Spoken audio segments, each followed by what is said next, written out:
Hello friends, let me discuss ISLM model in detailed manner. When we are discussing about the ISLM model, there are two approaches to ISLM model. Uh, I'm describing here that one is called algebraic approach and another one is called graphical approach, right? Both are meant for analyzing ISLM theory. Algebraic approach becomes convenient for those students who are very good at mathematics and algebra. Graphical approach is for those, of course, it is equally relevant for students who knows mathematics and algebra, but then it makes more convenient for the students who do not have mathematical or algebraic background. So let me deal here first with the algebraic approach of the ISLM model. What we do in this algebraic approach, that our first task is to derive IS equations, right, for goods market. So in fact we represent goods market with an equation, and that equation is called IS equations, right? Now that IS equation stands for goods market equilibrium, right? Then we derive LM equation. LM equation is again an algebraic expression of money market equilibrium, and based on IS equation and LM equations we derive that equilibrium level of income at which goods market and money market both are in equilibrium, both are clear.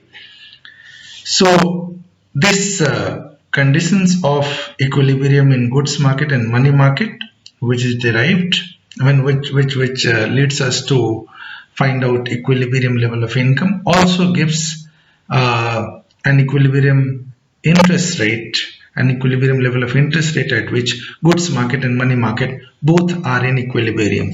So IS and LM equations help us to find out that equilibrium level of income, that interest rate at which goods market and money market both are clear, both are in equilibrium. There is general equilibrium in the economy.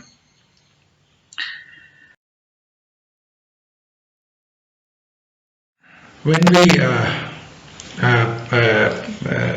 discuss the ISLM approach using algebraic approach, basically, as I have said, that ISLM model is nothing but extension of Keynes theory of income determination. So we continue with Keynes theory of income determination, which says that aggregate demand in the economy determines the equilibrium level of income, and aggregate demand for a four sector economy is expressed by an equations, or you can call it identity, that is called aggregate demand is equal to C plus I plus G plus NX. So that is your aggregate demand in the economy.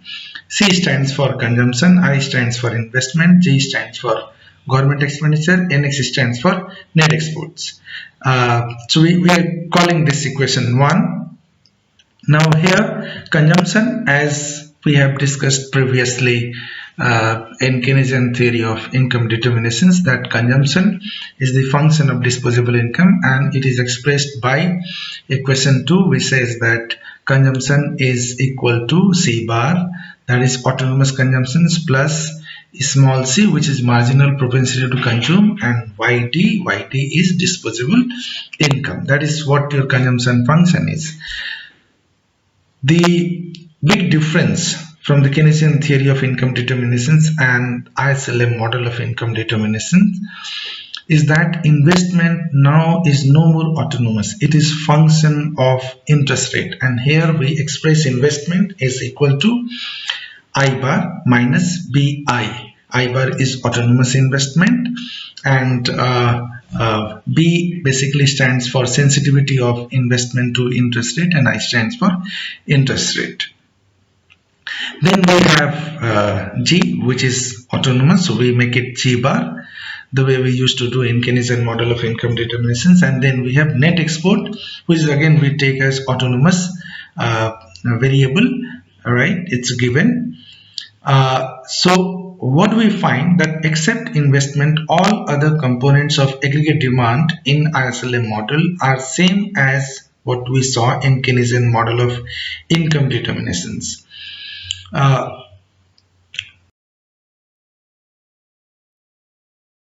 Investment, which appears here to be function of interest rate. So how do we derive that?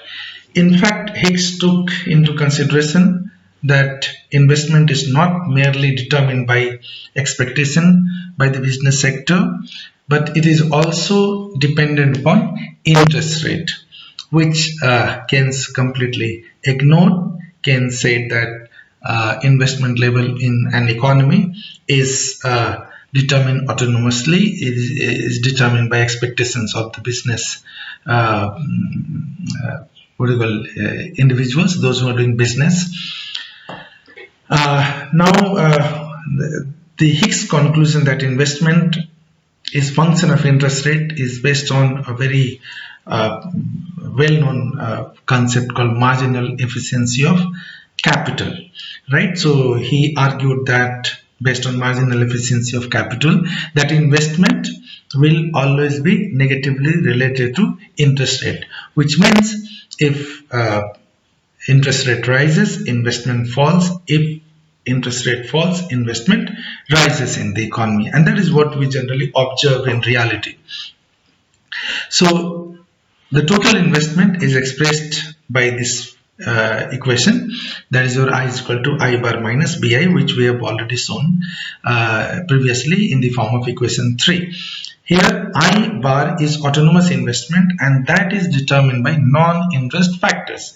We do observe that there are certain portions of aggregate investment in the economy, total investment in the economy, which are determined by non-interest parameters, maybe expectations, maybe hope or pessimism or optimism of the business men. So that is your autonomous investment. And here B stands for, small b stands for sensitivity of investment to interest rate. What is this sensitivity of investment to interest rate? Basically, it measures that to what extent investment level in the economy responds to change in interest rate, right? Remember, here investment we are defining as addition to the capital stock and addition to the production capacity in the economy, right? So if B is very high, that means what? The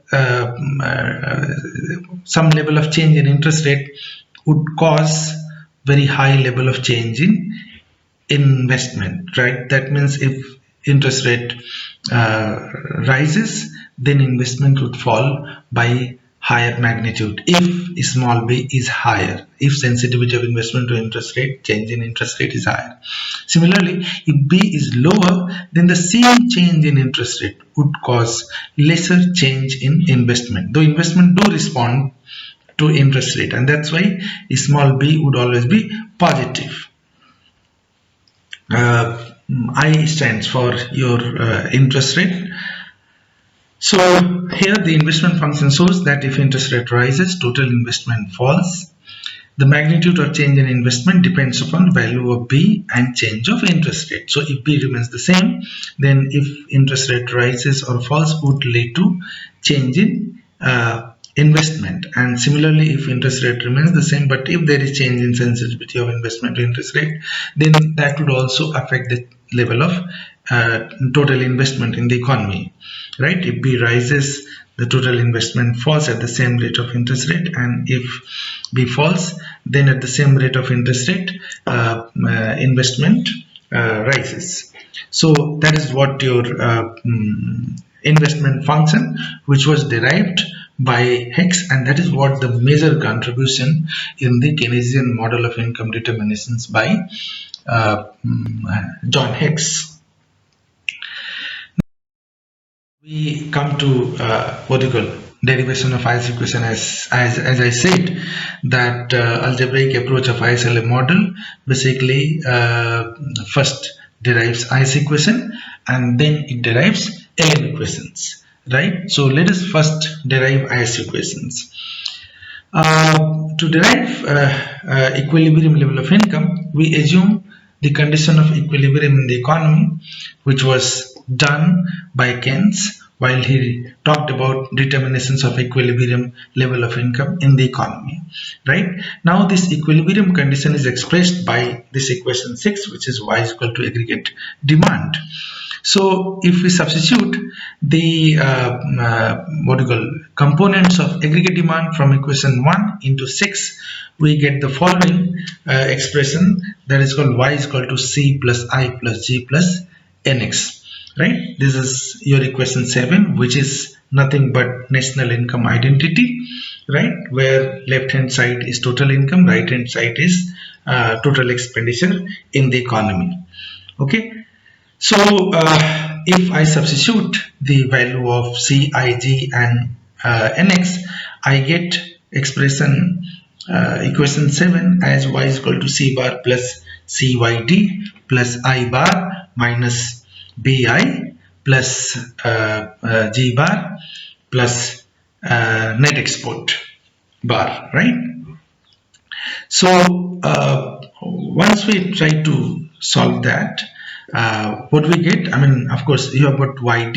So if we substitute the value of yd in equation 7, what do we get? We get y is equal to c bar plus c in bracket y minus ty plus tr bar bracket close plus I bar plus minus bi plus g bar plus net export bar, right, with assumptions that yd is y minus ty plus transfer payment, right?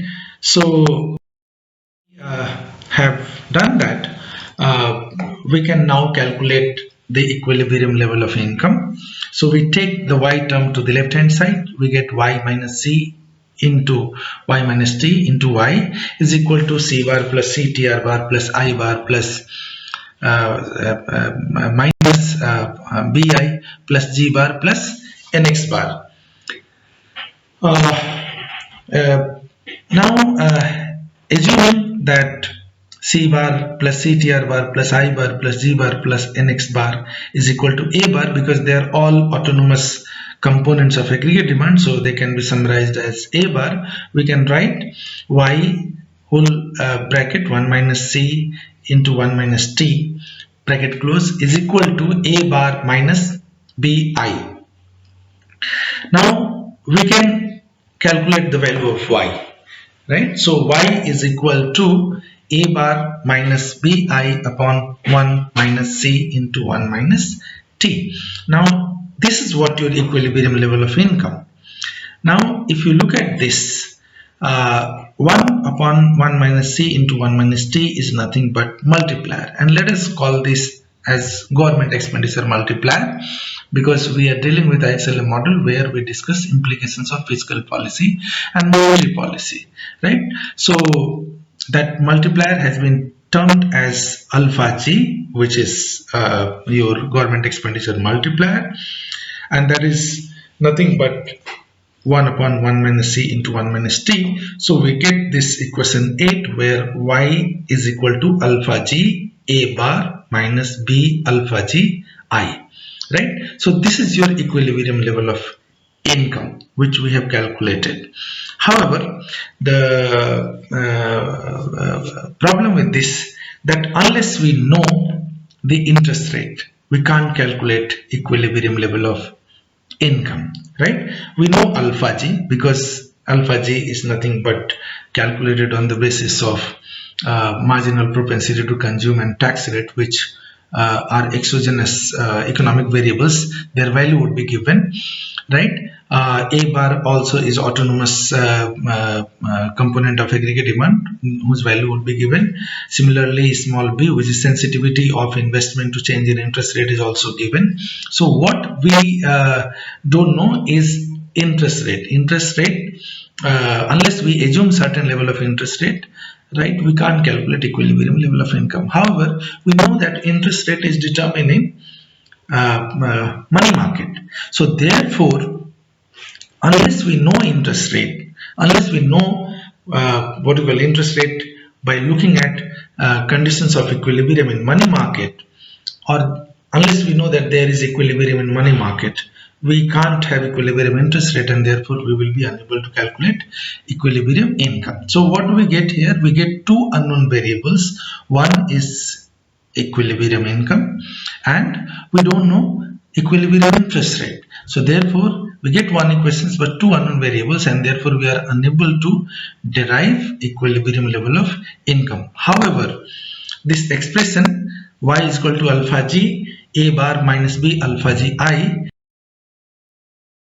is equations, and it is defined as different combinations of income and interest rate, where each combination of income and interest rate is characterized by equilibrium in the goods market, right? We can also define as equations like that. It is an equations which gives various combinations of income and interest rate, where each combination of income and interest rate would be characterized by goods market equilibrium.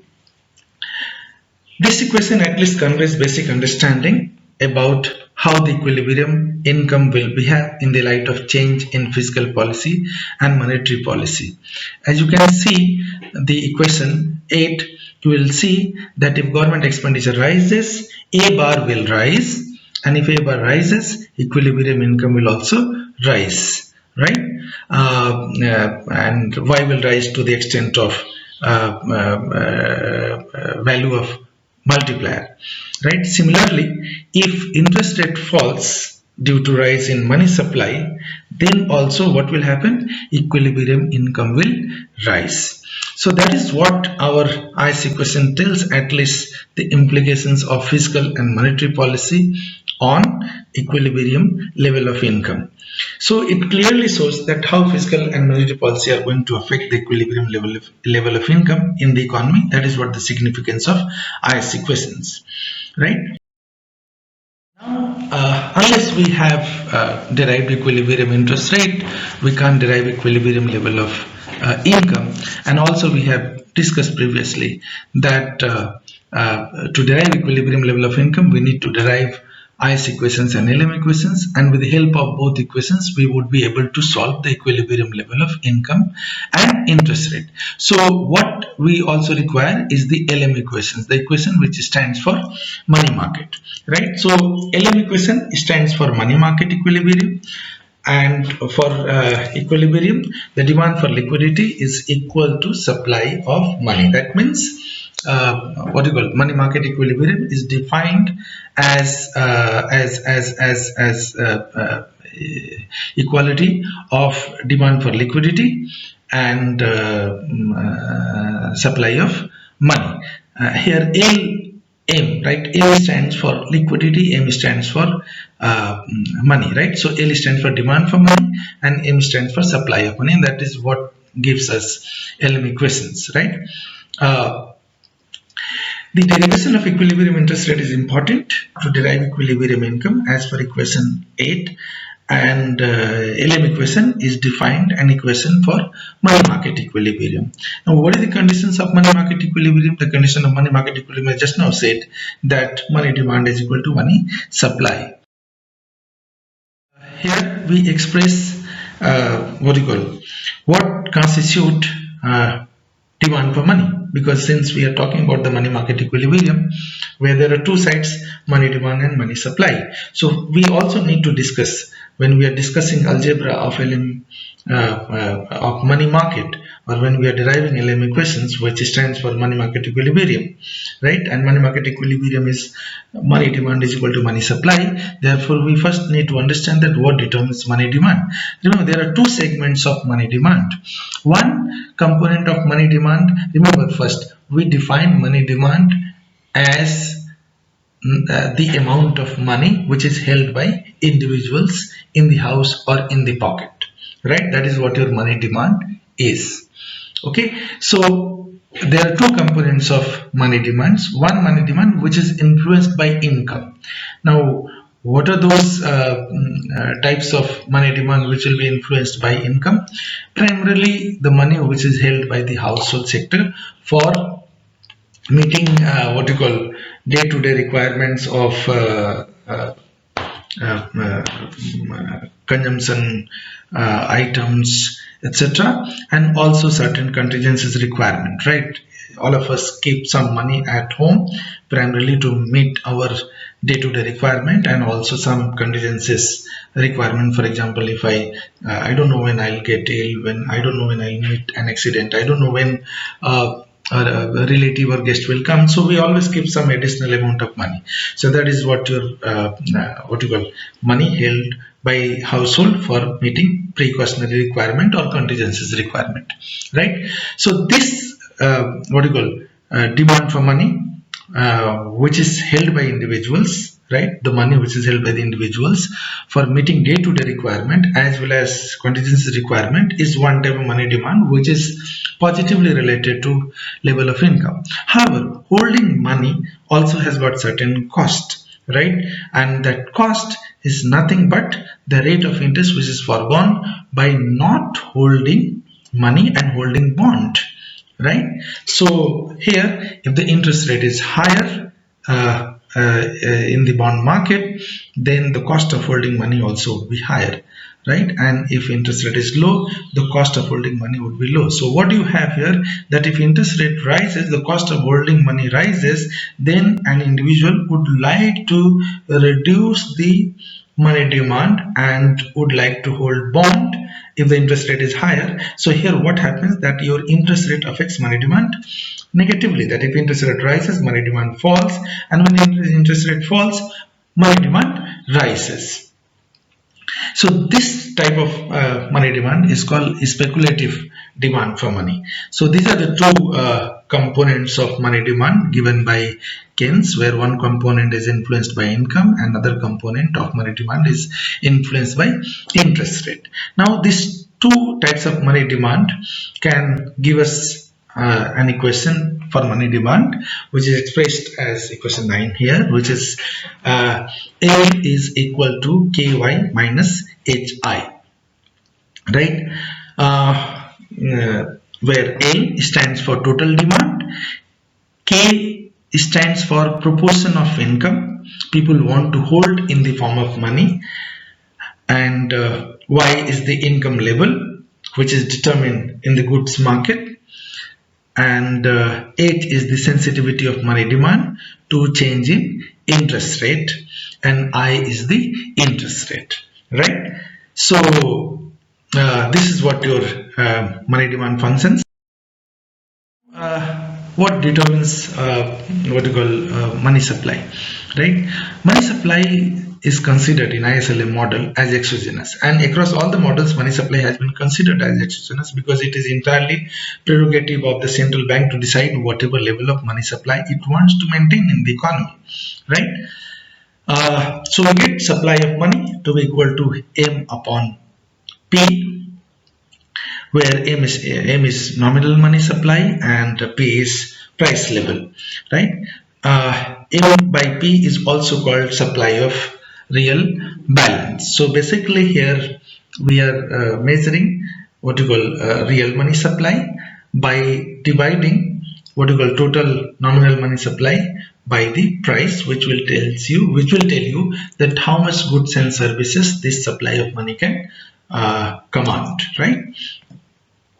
Now, as we know that LM equation, what you call stands for money market equilibrium.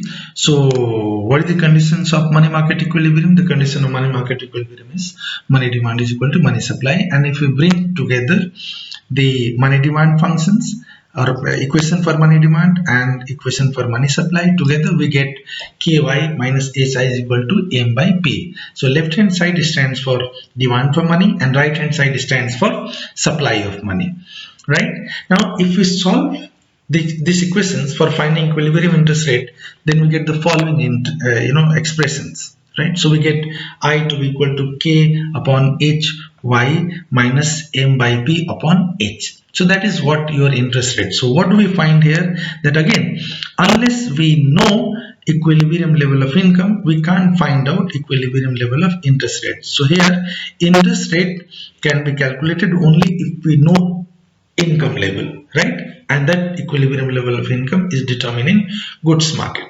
right?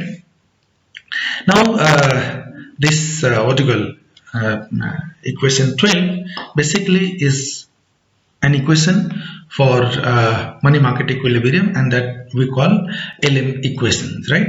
Now if you look at this LM equations, what does it tell you? It tells you, it gives you various combinations of interest and income, where each combination is characterized by money market equilibrium, right? This is how we define LM equations. Okay, now this equations also states that if income rises, then interest rate will also rise, and if income falls, then interest rate will also fall. This tells you that how what you call money market is dependent upon goods market. So if there is change in goods market, right, then money market also gets affected because of that.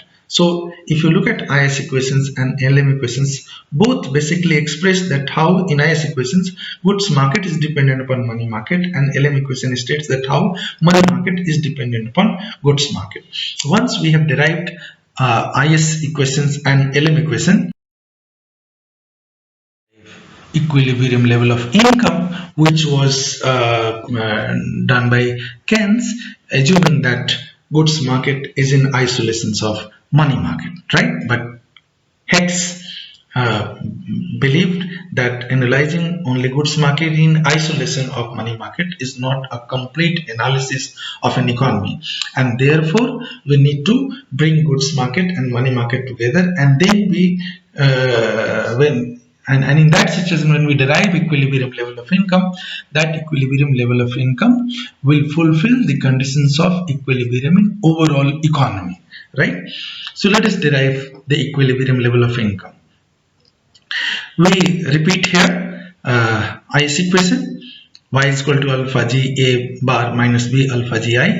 Then we have LM equation, I is equal to k upon h y minus m by p upon h. Now with two equations, two unknown variables, we can derive value of each unknown variable, right? Where both equations will be satisfied. That means with the help of these two equations, we can derive that value of y and I, where IS equation and LM equations both will be satisfied, right? This particular what you call value of y and I yields solutions for equilibrium income that Hicks derived based on Keynesian theory of income determination. Right now, how to derive equilibrium level of income? Just substitute the value of I from equation 12 from equation LM equations into equation 8, which is your IS equations. What do we get? We get y is equal to alpha g a bar minus b alpha g, and in bracket k upon hy minus m by p upon h. Right now we break open the bracket and we take the y term to the left hand side. You can do easily on a paper, right? You will get y plus b k alpha g upon h into y is equal to alpha g a bar plus b alpha g m by p upon h. Right now further we can say y is equal to h b k alpha g upon h, right, is equal to alpha g a bar plus b alpha g m by p upon h, right? If I take what do you call h plus b k alpha g upon h to the right hand side, it gets reversed and then multiplied in two terms on the right hand side. So we get h alpha g upon h plus b k alpha g into a bar plus h b alpha g m upon p upon h plus b k alpha g into h, right? Now if I assume just for simplifications that h alpha g upon h plus bk alpha g is equal to what do you call gamma, so we get y star is equal to gamma a bar plus gamma b into m by b upon h. So what do we get here now? That this equilibrium level of income is expressed in terms of all known what you call components, what you call in the economy, right, in the ISLM model, right? So here y is expressed in terms of all known fixed parameters and autonomous variables, right? And this is what you call equilibrium level of income. So this equation 13 gives equilibrium income in terms of all autonomous parameters, and at this equilibrium income what you will find that goods market and money market both will be in equilibrium, and this is what the solution for the economy as per ISLA model, right? Once we have derived also derive equilibrium level of interest rate. How? Just you substitute the equilibrium level of income calculated in equation in previous equations, right, into equation for what you call money market equilibrium, money market equilibrium, right?